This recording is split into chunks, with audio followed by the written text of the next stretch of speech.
Barcelona crush Atléticos and proving they're real title contenders this season. Arsenal preparing 5 January signings, including Rodrygo from Real Madrid. Winter chaos incoming. Europe's top goalkeepers are ready to switch clubs. Man United ready to sell 11 players, including captain Bruno Fernandes. Brew your tea. The latest football news is here. This is Top League. Let's go. Barcelona versus Atlético Madrid, a match that could have knocked Barca off the top spot and dropped them straight into the chaos of the top 4. Instead, we got drama, embarrassment, a comeback, and Ferran Torres turning into a shark. So the big question is simple. Is this Barcelona actually a title contender, or was this just one lucky night? Atlético arrived in insane form, 7 wins in a row, 16 goals scored, 3 conceded. They looked like a team ready to crash the title race again. Meanwhile, Barcelona were only back at the top because Real Madrid slipped 3 times. The gap between first and fourth was tiny. This match mattered. A lot. Atlético started like they owned the Camp Nou. High press, sharp passing, full confidence. But they couldn't score. Slowly, Barca took control. And when Barcelona controls the ball, you know what happens. Teams start launching long balls behind the defensive line. And one of those finally worked. Cubarsí didn't hold the line, Bina broke through, and he buried his chance. 1-0 Atlético. But then Simeone did something weird. Atlético stopped attacking, just sat back, parked the bus, and prayed. The problem? That bus hasn't been premium quality for years. Barca kept pushing, and Rafinha finally punished him. He slipped away from the defenders, rounded Oblak, and tapped it into an empty net. Pure composure. And then came the main embarrassment of the night, Robert Lewandowski. Barca won a penalty. The legendary striker steps up, and, oh boy, he hit it like a nervous kid who wandered into a Champions League match by mistake. Flick was stunned. Gavi had his jaw on the floor. The whole stadium froze. It was genuinely one of the worst penalties of his entire career. Second half, total chaos. Danny almost scored a scrappy goal after a pinball sequence in the box. Atlético tried a desperate final push with Griezmann and Sorloth, but nothing worked. And then, in the final minutes, Barcelona punished them again. Ferran Torres turned into a shark, sliced through the defense, and finished with ice in his veins. 3-1. Game over. Message delivered. Barcelona stayed top of La Liga, at least until the weekend. And honestly, this win felt bigger than just 3 points. It felt like a statement. Let me know in the comments, is this the return of the real Barcelona, or was Atlético just having an off night? The Premier League went absolutely insane last night. No jokes, no exaggeration. We got a 9-goal thriller between Fulham and Manchester City, a comeback that nearly broke Pep's brain, and then a ridiculous center-back double in Newcastle versus Spurs. This league refuses to be normal. Let's start with the main character of the chaos, Erling Haaland. The big Viking finally ended his tiny goal drought and scored in the 17th minute. And the moment the ball hit the net, he broke Alan Shearer's record. Haaland reached his first 100 Premier League goals, faster than anyone in history. Just 111 matches. That's not human, that's a football cyborg on a paid internship. And he wasn't done. Haaland then produced a filthy assist, slicing through 4 Fulham players with 1 pass for Tijjani Reinders to finish. Later, he added 1 more assist, 3 goal contributions, and he could have had 5 if those 2 shots hadn't smashed the post. Even Pep looked like he needed a therapist. At 54 minutes, it was 5-1. Game over, right? Not for Fulham. The London side suddenly woke up and scored 3 goals in a row. Donnarumma looked terrified. Pep looked like he was calculating early retirement, and Joško Gvardiol had to clear the ball off the line in the 98th minute. Peak Premier League madness. And then we got episode 2, Newcastle versus Spurs. The Magpies were flying, dominating the match, but Tottenham center backs decided they also wanted to make headlines. Mickey van de Ven scored again. That's already 3 this season. And Christian Romero said, "Hold my beer," and produced a center-back brace. But the second goal, my God! 95 minutes, the ball bouncing. Romero throws himself into a bicycle kick, hits it with his shin, and somehow the ball flies through a crowd straight into the net. Ramsdale just stood there like he saw a ghost. After scoring, Romero even tried to provoke Newcastle fans, because of course he did.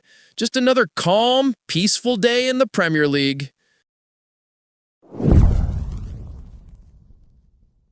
Winter is coming, and so is one of the wildest goalkeeper migrations we've seen in years. This isn't just about transfers. It's about big names losing their spots, young stars breaking through, and clubs panicking before the World Cup. So let's ask the big question right away. Is this the end of Marc-Andre ter Stegen's era at Barcelona?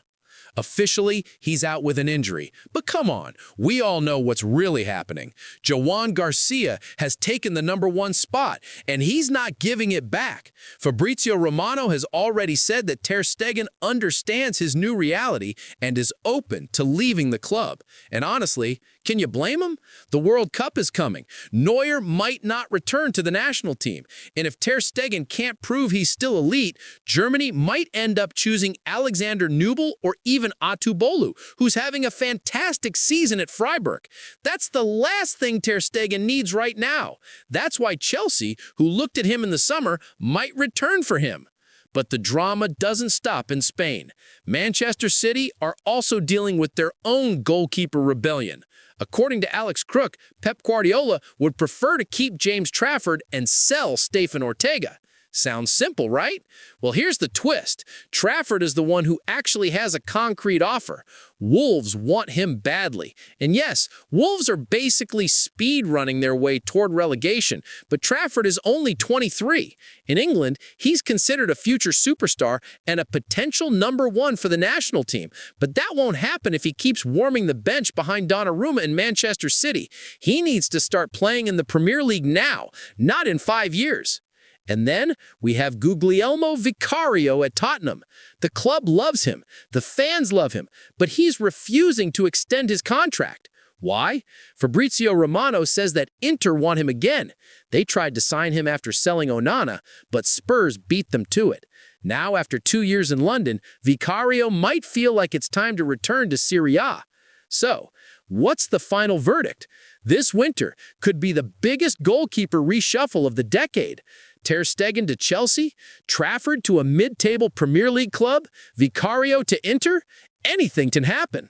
Let me know in the comments, who makes the biggest move, and which of these keepers would you trust in your club's goal? Let's jump over to London, because Arsenal are cooking up something big. Arsenal spent a ton of money in the summer, and they're now leading the Premier League, but they want more. They want to end their 5-year trophy drought. And now, Football Transfers reports that Arsenal could sign 5 players in January. 5!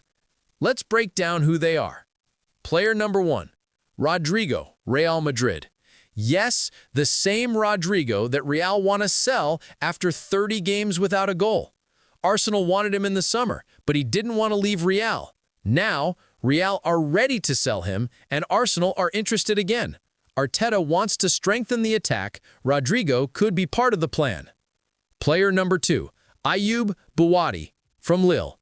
18-year-old talent from Lille, already played 70-plus matches for the first team. Arsenal want a young midfielder, and Bouwadi is a top target. A January deal seems unlikely, but it's not out of the question. Player #3, Antoine Semenyo, Bournemouth. Ghanaian winger, one of the best players in the Premier League this season. Liverpool are leading the race for him, looking for a Salah replacement, but Arsenal are ready to fight. Price? €74 million in January. Player #4, Kenan Yildiz, Juventus. Turkish star. Chelsea are the favorites. Juventus are trying to extend his contract, but Arsenal have held talks with his agent, Jorge Mendes. They're monitoring the situation and ready to act. Player #5, Samu Agehoa, Porto. The same Aguejoa we talked about earlier. 100 million striker. Gabriel Jesus could leave in January. Clubs from Brazil are interested. If he leaves, Arsenal will sign Aguejoa as a replacement. 10 goals this season. Arsenal, Chelsea, Tottenham all want him. Our take, 5 signings in January? That's ambitious, even for Arsenal. Rodrygo is a good option if the price is right. He's in bad form, but he's still a quality player. Semenyo for 74 million euros? Expensive, but if he keeps playing this well, it could be a steal. Yildiz, competition with Chelsea will be tough. Aguejoa, if Jesus leaves, it makes sense, but 100 million euros is a lot. Buati, young talent for reasonable money, perfect for Arsenal. But signing all 5 in January, that's almost impossible. Maybe 2, 3, but not all. Drop a comment, which of these players must Arsenal sign? Like if you think Arsenal will have a big January. And subscribe because the transfer window will be insane. All right, people, sit down because what's happening at Man United right now is an earthquake. According to The Sun and ESPN, Man United are ready to sell up to 11 players in the summer of 2026 to fund a mass rebuild. And on that list is their captain, Bruno Fernandes. Let that sink in. Bruno Fernandes, United's best player, team captain, the guy who scored 50-plus goals for the club. And they're ready to sell him. Here's the full list of players who could leave. Bruno Fernandes, Kabi Mainu, Manuel Ugarte, Marcus Rashford, currently on loan at Barcelona, Rasmus Højlund, Napoli have a 38 million euro option, Casemiro, contract expiring, Jadon Sancho, on loan at Villa, Harry Maguire, Altay Bayindir, Joshua Zirkzee, and Tyrell Malacia. 11 players. Why is United doing this? Ruben Amorim wants to rebuild the team. He's not satisfied with what he has, and the club has given him the green light for radical changes. Now about Bruno Fernandes. He has a 65 million euro, 57 million pounds release clause for transfers abroad. Al Hilal offered a 100 million pounds in the summer, but Fernandes refused. He said he has unfinished business at United. But now the situation has changed. United are 15th in the Premier League, the worst result since 1974, and Fernandes might reconsider his decision. And here's the most interesting part. Who will come instead? According to Team Talk, United are hunting 3 midfielders: Adam Wharton, Crystal Palace, Carlos Baleba, Brighton, and Elliot Anderson, Nottingham Forest. And Amorim wants to sign not 1, but all 3. Our take? Selling Bruno Fernandes is madness. He's the team's best player. Yes, United are playing terribly, but he's not to blame for that. But we understand the logic. United need money. Fernandes can bring 65 to 100 million euros. That'll allow them to buy several young players. It's like Liverpool with Coutinho. They sold him for 145 million pounds and bought Van Dijk and Alisson, and it worked. But there's a big difference. Liverpool had Klopp, a genius. Man United have Amorim, who hasn't proven anything yet. If United sell Fernandes and spend the money right, it could work. But if they spend it the same way as before, remember Antony for 100 million euros? It'll be a disaster. Fernandes said he'll make a decision after the 2026 World Cup. Until then, he's staying. But one thing is for sure, in the summer of 2026, Man United will look completely different. Drop a comment. Should United sell Bruno Fernandes, or is this a mistake? Like if you think he should stay, and subscribe because this summer will be the craziest for Man United. And that's it for today. But listen, if you don't subscribe right now, your team will get relegated from the league. I'm telling you, you'll see. Have a great day.